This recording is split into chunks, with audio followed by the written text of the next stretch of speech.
Down a quiet country lane near Gaston Green in Hertfordshire is Little Hallingbury Mill, nestling in the Stort Valley twixt Sawbridgeworth and Spellbrook.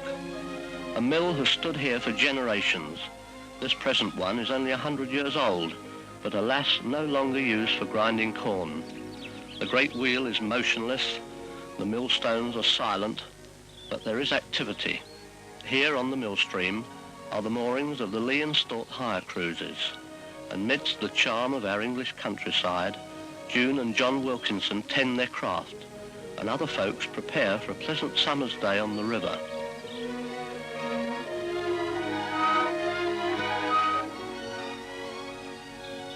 Boats are cleaned,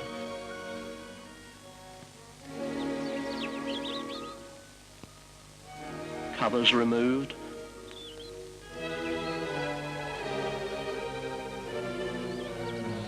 and off they go. Do you know, I like to think of this as my river and your river. It is, you know, but a large proportion of our inland waterways are imperiled. Your favourite canal may go if the government has its way.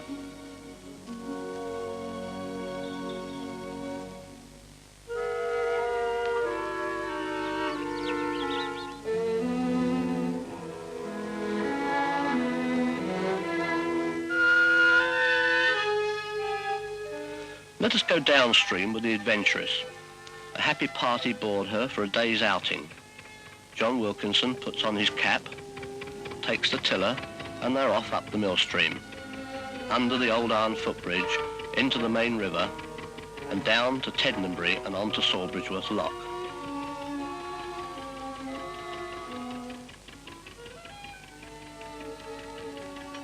Here, John operates the top paddles.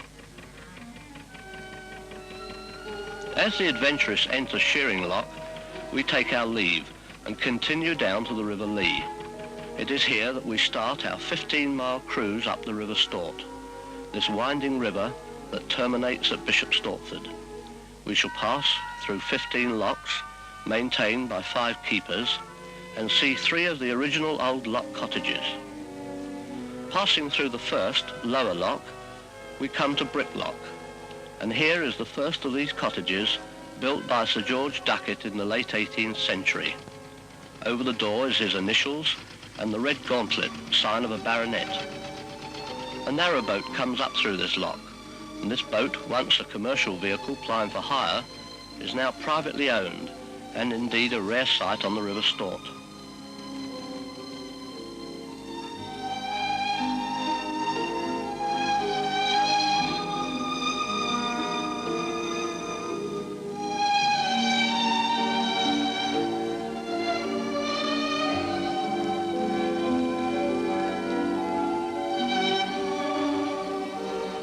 The run to Roydon is fairly straight, and here we see another of the old lock cottages.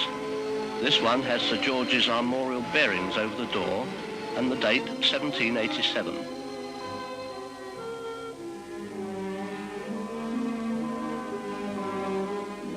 Craft touring from the River Lee pass through,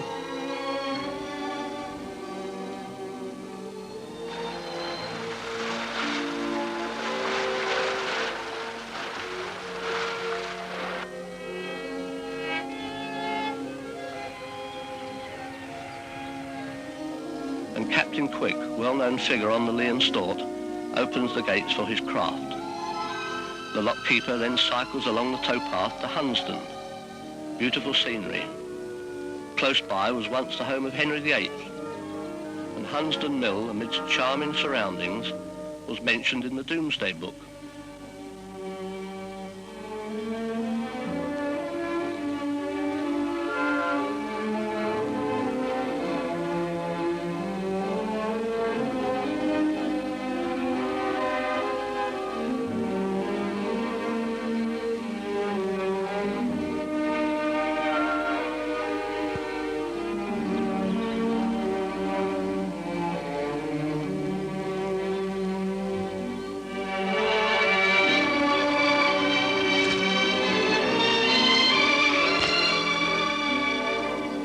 Above the lock are water meadows, and this spot is a great favourite with the anglers.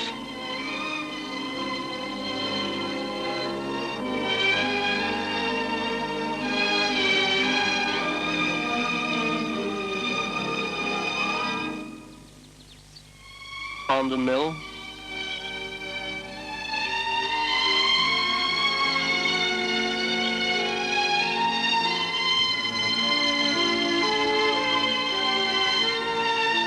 Then Burnt Mill.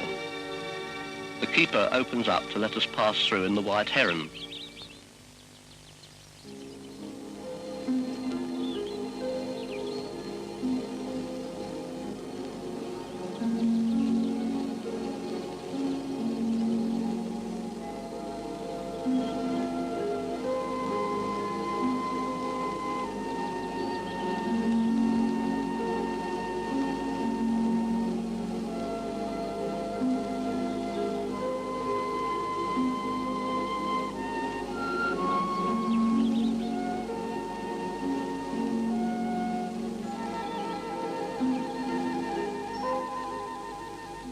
Harlow Lock, the deepest on the river. Beyond this, the Harlow Council are planning a park, boating pool and moorings with facilities for visiting boats. 1.5 miles now to Shearing Lock via Feeks Lock, and here is the remaining old lock cottage. The grass and surrounds here are a tribute to the work of the lockkeeper. Leaving Shearing, we pass timber yards and malting houses on the starboard side.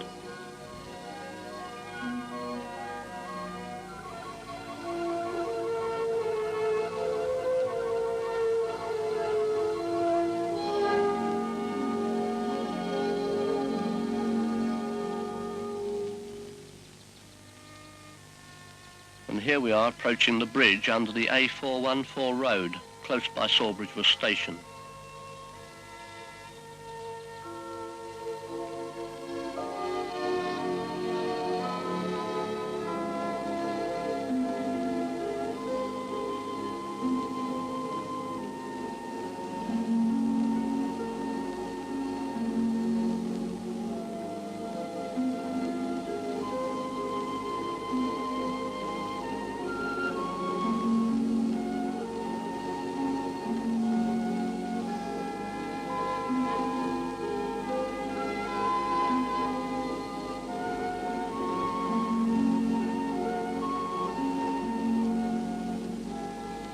Sawbridgeworth Mill and Lock. This mill is the only one still in use on the Stort. And here we meet up again with the adventurous, and John Wilkinson does a bit more manual work, and they proceed upstream to the mill stream and their base at Hallingbury Mill. Sir George Jackson, who took his wife's maiden name of Duckett, was also responsible for linking the River Lee with the Regent's Canal, known to boatmen and lightermen as Duckett's Cut, but officially by the British Waterways as the Hertford Union Canal. He also had a scheme to link the Stort with the Cam, and in fact an Act of Parliament was passed in 1812 to do this 6 miles at a cost of £400,000. But the Napoleonic Wars were on at the time and the cash could not be raised. Had this been done, one could have had a waterway from the Thames to the Wash.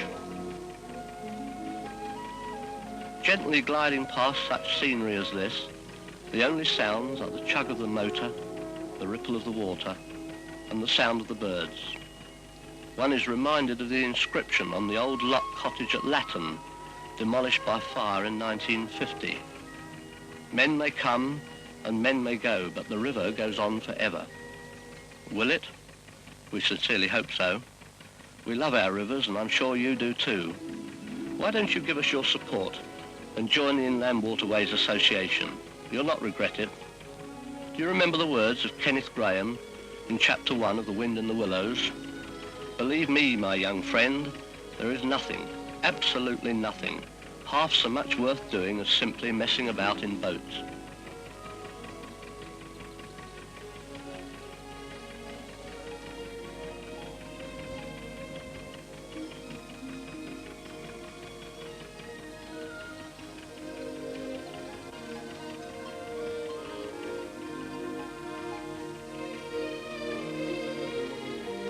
We continued on our way, just stopping long enough to feed the swans.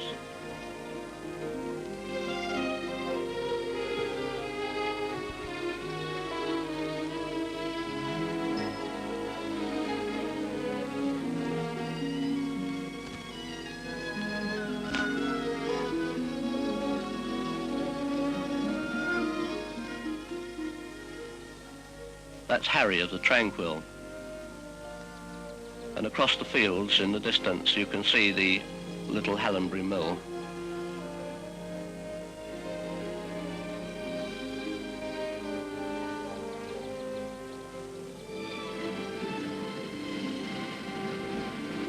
And that's not 5 knots.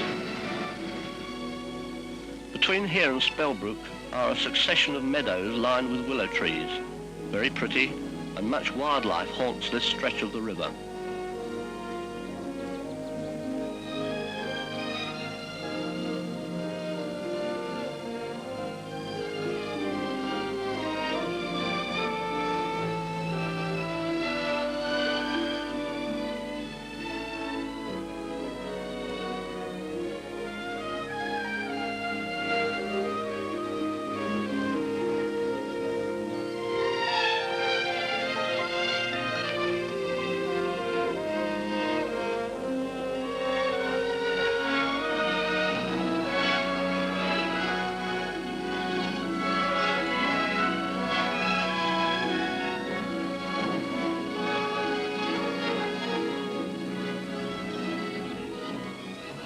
Beyond Spellbrook Lock is this man-made cut, which is in complete contrast to other parts of the waterway. The navigation is at its widest, with a straight run of half a mile, and then it meanders through the countryside to Twyford. Here the southern limits of Bishop Stortford are reached, but little can be seen of the town until we pass South Mill Lock.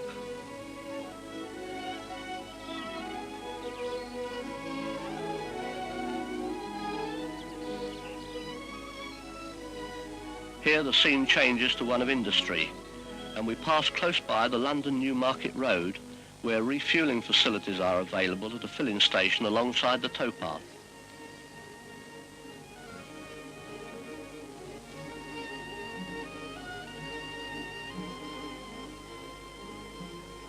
Under the bridges and onwards to the end of the navigable river at Bishop Stortford.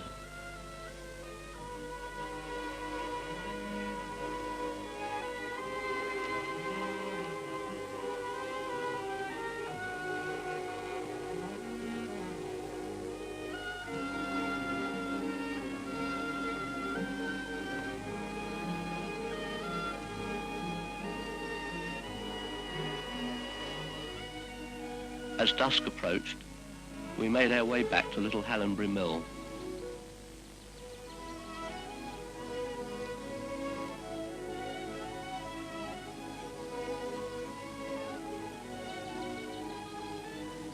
The gentle ripple of the water as it tumbles over the weir, the occasional duck scurrying across the river to its nest, and the twilight song of the birds.